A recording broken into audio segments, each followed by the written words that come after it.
ضلع مستقر جنگاؤں اور ضلع کے مختلف مسلم آبادی والے مواضعات میں آج عید الفطر روایتی جوش و خروش کے ساتھ منائی گئی، جس میں ہزاروں فرزندان توحید نے نئے ملبوسات میں خشوع و خضوع کے ساتھ نماز عید مختلف عید گاہوں میں ادا کی۔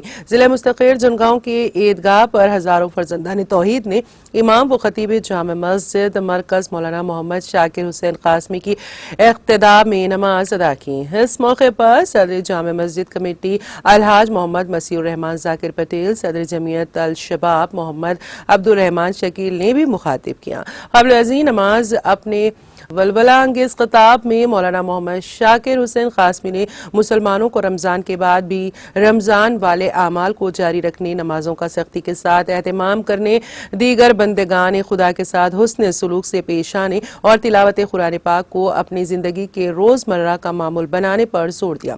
مقامی رکن اسمبلی ڈاکٹر پلا راجیشور ریڈی نے عیدگاہ پہنچ کر مسلم بھائیوں کو بغلگیر ہوتے ہوئے عید کی مبارکباد پیش کی۔ اس موقع پر محمد عبدالصمد کاؤنسلر، سریش ریڈی کاؤنسلر اور دوسرے قائدین بھی موجود تھے۔